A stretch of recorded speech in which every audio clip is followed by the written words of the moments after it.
Aïe-Bohan. Bienvenue dans cette nouvelle vidéo. Il fait beau aujourd'hui, il fait un peu frais mais il fait beau. Ça fait du bien. Bien respirer dans cet air frais. De quoi est-ce qu'on va parler aujourd'hui? Les amis, on va parler des plans de conscience. Les plans de conscience, c'est quoi? Pour faire très simple, on est constamment en train de changer notre vision du monde et donc de s'élever ou au contraire s'abaisser en conscience. Donc on va changer de plan de conscience constamment. Et au fil de votre vie, vous avez changé de plan de conscience très fréquemment.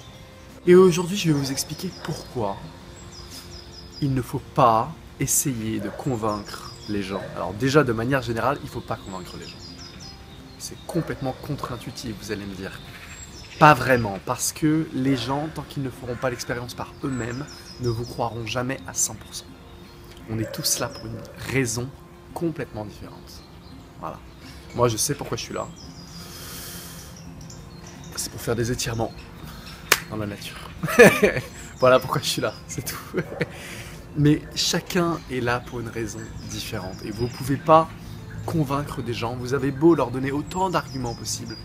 De commencer la méditation par exemple, de mieux manger, d'arrêter de regarder la télé et toutes les conneries qui passent dessus, tant qu'ils ne feront pas le changement par eux-mêmes, tant qu'ils ne vivront pas l'expérience que vous avez vécue, ils ne pourront pas comprendre. Et c'est ce dont je vais parler aujourd'hui, les plans de conscience. Pour prendre des exemples plus concrets, la matrice, donc la politique, l'économie, les news, tout ça va les affecter, tout ça va prendre de leur énergie intérieure, voilà, affecter leur état émotionnel. Alors que vous, c'est pas que c'est pas important, c'est pas que c'est pas important, mais ça ne va pas affecter votre état émotionnel de la même façon, parce que vous n'êtes pas au même niveau de conscience, c'est tout. C'est pas méprisant ou quoi que ce soit, hein, attention, c'est très très important que je le précise. Et pour eux, peut-être que les plans de conscience comme la spiritualité, la méditation, les rêves lucides, les sorties hors du corps, etc. Pour eux, peut-être qu'au contraire, ces plans sont inférieurs à la norme parce que ça paraît tellement éloigné de la réalité. C'est leur vision de la chose. C'est leur vision de la chose. Mais il faut comprendre que la plupart des gens vont être dans un plan de conscience de pilotage automatique. Pilotage automatique. Et j'en ai parlé dans mes vidéos sur Instagram. Je sais pas si vous les avez vues. Il y a un petit avion qui passe. On va attendre qu'il passe parce qu'il fait beaucoup de bruit. Donc la plupart des gens sont dans un plan de conscience de pilotage automatique, c'est-à-dire que ce n'est pas eux qui gouvernent leur conscience, ce n'est pas eux qui gouvernent leur pensée, c'est leur croyance, leur éducation. Les médias, en grande partie, ce qu'ils entendent à la télé. Donc en fait, leur conscience vient de l'extérieur. Au fond d'eux-mêmes, ils savent ces choses, mais ils les ont reniées pour, justement, peut-être contre leur gré d'ailleurs, parce qu'ils n'ont pas encore fait le processus d'éveil, mais ils pensent que toutes ces choses extérieures, en fait, sont plus importantes que leur état intérieur. Donc, elles affectent leurs pensées, et parce qu'elles affectent leurs pensées, elles affectent leurs actions, leur état émotionnel, etc. etc. Voilà. Donc la plupart des gens sont en pilotage automatique. Qu'est-ce que ça veut dire concrètement, Maxime? Ça veut dire, ça n'a rien de mystique, c'est très simple.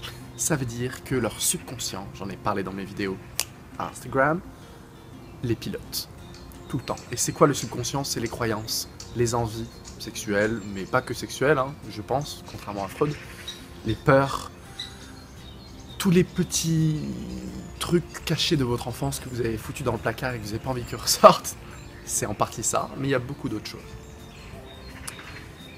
C'est les émotions, donc les émotions cachées, les émotions positives ou négatives, c'est tout ça le subconscient. Et en fait, si vous ne faites pas de désintoxication de toute cette pourriture extérieure, on va dire, pas ça, hein, ça c'est magnifique, mais ce que vous disent les médias, ce que vous disent vos croyances, ce que vous disent votre éducation, etc., eh bien vous allez être sous pilote automatique, c'est-à-dire que c'est presque pas vous qui êtes en charge de votre vie, c'est vos peurs, vos émotions, votre extérieur. Et les personnes de votre entourage. Les personnes de votre entourage vont affecter votre état émotionnel. Voilà, parce que vous ne vous autosuffisez pas. Vous n'êtes pas auto-dépendant. Même plus simple, indépendant.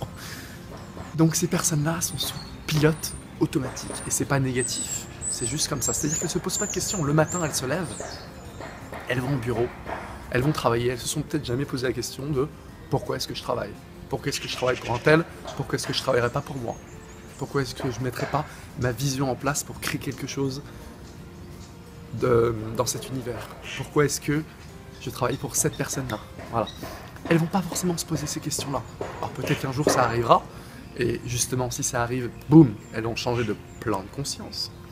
Mais tant que ça n'arrive pas, elles seront un autre drone. Le drone, c'est le premier élément dans le plan de conscience. C'est-à-dire qu'on fait tout automatiquement sans se poser de questions. On mange automatiquement, on se lève automatiquement, on va au travail automatiquement. On ne se pose pas la question de pourquoi est-ce que je ferais comme ça? Qu'est-ce que c'est que la norme finalement? Et pourquoi est-ce que je suis obligé de tenir, de rester dans la norme? Et disons que l'éducation ne nous a pas aidés, parce qu'à l'école on nous a toujours enseigné de faire comme tout le monde. Rester dans la norme, justement. Et que quelqu'un de différent, qui va penser différemment, c'est un bizarre, faut pas l'écouter. C'est vrai, je suis bizarre, faut pas m'écouter. Donc pour conclure, ces personnes-là sont sous pilote automatique. Voilà, c'est pas négatif, c'est juste comme ça. Donc, premièrement, ne vous laissez pas affecter par ce qu'elles disent, parce que dites-vous que, en fait, c'est leurs croyances qui parlent, c'est leurs émotions qui parlent, c'est leurs peurs qui parlent. Bon, en ce moment, il y a énormément de peur par rapport à la politique, justement, par rapport au second tour, en France, au présidentiel, etc. Et j'écoute tout ça. J'écoute, je dis pas que c'est pas important, c'est très important, bien sûr. Mais ça ne va pas affecter mon état émotionnel intérieur, que ce soit Macron ou même Marine Le Pen qui soit élue. Je préférerais certains candidats que d'autres, parce que je pense que certains incarnent plus la peur de l'autrui que d'autres. Petit clin d'œil, je vous laisse deviner qui c'est. Ça n'affectera pas mon état intérieur. Ça n'affectera pas mon état intérieur parce que c'est de l'extérieur, justement. Voilà. Et ces personnes-là vont être particulièrement touchées sur le plan émotionnel, sur le plan physique, par ça. Il faut que vous respectiez ça, mais pas que vous entriez dans des débats avec eux par rapport à ça.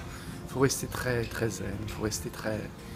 Parce que elles ont des idées très précises de comment devrait être la société, et donc il ne faut pas entrer dans l'espèce d'argument de « je pense avoir raison », un peu la bataille de l'ego, de qui a raison, est-ce qu'on devrait être un pays socialiste, est-ce qu'on devrait être un pays capitaliste. Ne rentrez pas dans ces débats-là, parce qu'en fait, ça n'a pas tant d'importance que ça. Ça n'a pas tant d'importance que ça, parce que qu'on soit dans un pays socialiste ou capitaliste, on s'en sortira que si on répand l'amour dans ce pays et dans le monde entier. C'est la seule manière pour qu'on s'en sorte. Dans tous les cas, ça ne change pas grand-chose, franchement. Donc ne rentrez pas dans des débats stériles par rapport à ça. Voilà.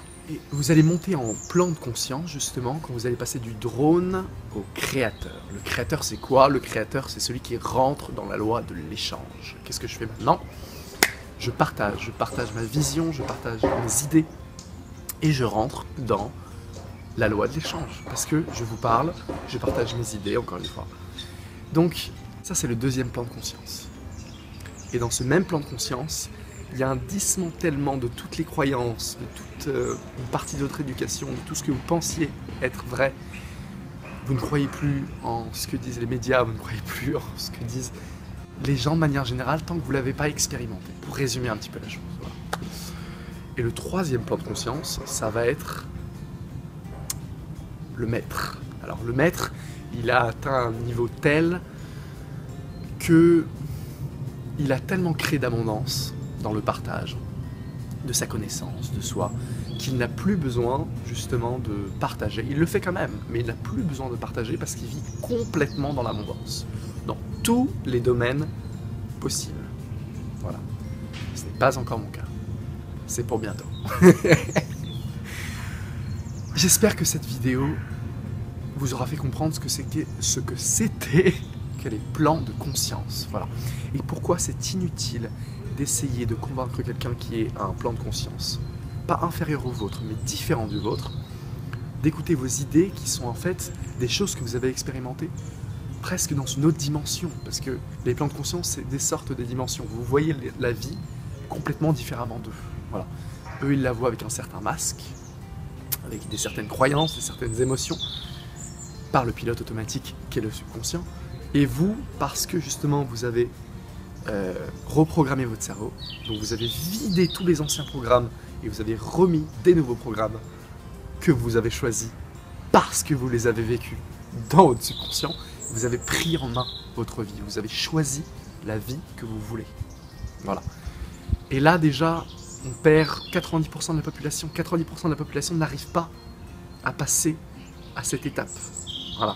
De création, d'échange, de partage de valeurs et de destruction de toutes les croyances pour en créer de nouvelles. Et ce ne sera pas des croyances, justement. Ce sera des choses que vous avez vécues. Donc, quelque chose de bien plus profond qu'une croyance. Parce qu'une croyance, c'est extrêmement subjectif. C'est quelque chose qu'on vous a enseigné, que vous avez considéré comme vrai. Voilà. En tout cas, j'espère que cette vidéo vous aura plu. Mettez un gros pouce bleu. Abonnez-vous sur tous mes réseaux sociaux. Abonnez-vous à ma chaîne YouTube, évidemment, si vous souhaitez plus de vidéos. Je sais que vous en souhaitez plus, de toute façon. Et moi, je vous dis à très vite pour une prochaine vidéo sous le soleil. On est pas bien là? Ciao.